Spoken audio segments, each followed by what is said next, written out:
Hi friends, జీవనరేఖ శీర్షిక లోపల మనము నీటి విశేషం, నీటి మాట లోపల శని త్రయోదశి గురించి మనం తెలుసుకుందామంటే శనికి సంబంధించినటువంటి శ్లోకంలో ఉన్నటువంటి అర్థాలను తెలుసుకుందాం ఫ్రెండ్స్.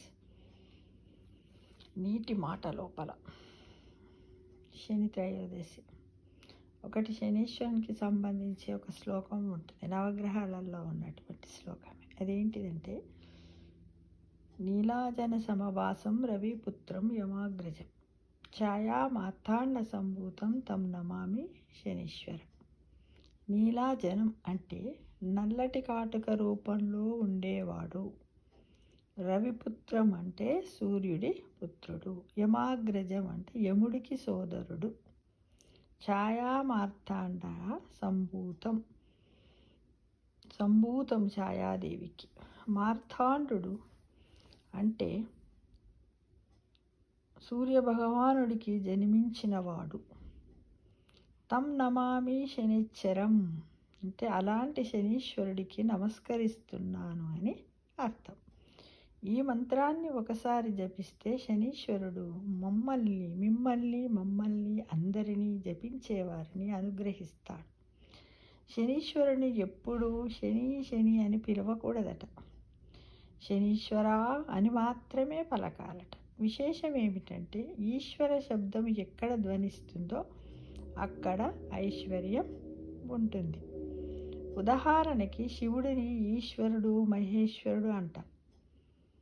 ఆయన అలా అనుగ్రహిస్తాడు. వెంకటేశ్వర స్వామి పేరులోనే ఈశ్వర శబ్దం ఉంది. ఈశ్వర శబ్దం ఉంది కాబట్టి ఆయన కలియుగ దైవంగా మారి మన కోరికలను నెరవేరుస్తున్నాడు.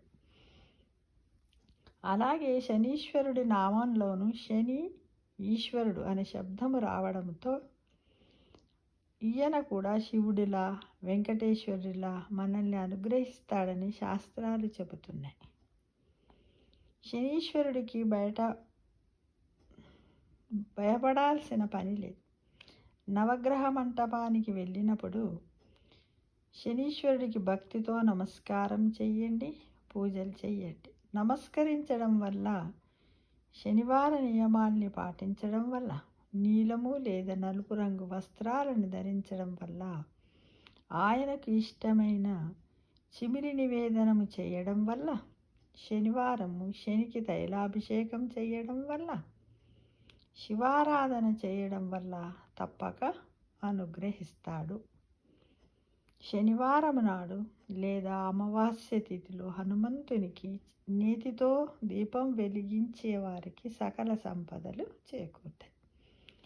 రావణుని చెరలో ఉన్న నవగ్రహాలను తప్పించిన కారణంగా హనుమంతునికి శనీశ్వరుడు ఓ వరం ఇచ్చాడు.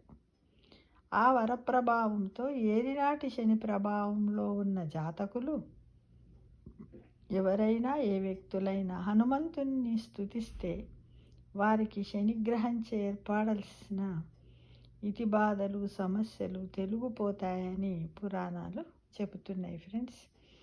ఈ విధంగా అంటే ఒక చిన్న శ్లోకంలో ఇంత అర్థతాత్పర్యాలు ఉన్నాయి. వీటిని మనము తెలుసుకోలేని వారందరూ కూడా తెలుసుకుంటారనే ఉద్దేశంతో నేను మీ అందరికీ మీ ముందు ఉంచుతున్నాను. స్వస్తి, శుభమస్తు, సమస్తలోక సుఖినో భవంతు అంటూ ఈ శనీశ్వరుడి గురించి ఎవ్వరు చూడండి, గుడికి పోయిన వెంటనే ప్రదక్షిణ చేసి, నవగ్రహాల ప్రదక్షిణలు చేసాం కడుక్కోవాలని, కాళ్ళు కడగాలని కూడా ఏమీ లేదని చాలామంది చెప్తారు. నిజానికి కూడా పోయినప్పుడు ఒక్కసారి కాలుకు ధూమి ఉంటుందని ఇంటి నుంచి వెళ్తాం కదా, పాదరక్షలు వేసుకొని చెప్పులు, వాటిని క్లీన్ చేయడానికే కాళ్ళు కడుక్కొని నవగ్రహాలు ఎప్పుడు ఏ దేవుడికి ఫస్ట్ ఈ దేవుడికే చెయ్యాలని ఏమీ లేదు, ఎట్లా చేసినా పర్వాలేదట.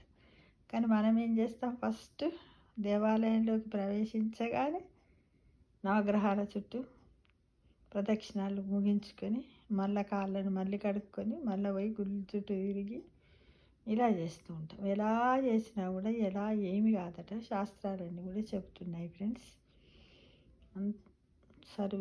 సర్వేజన సుఖినో భవంతు.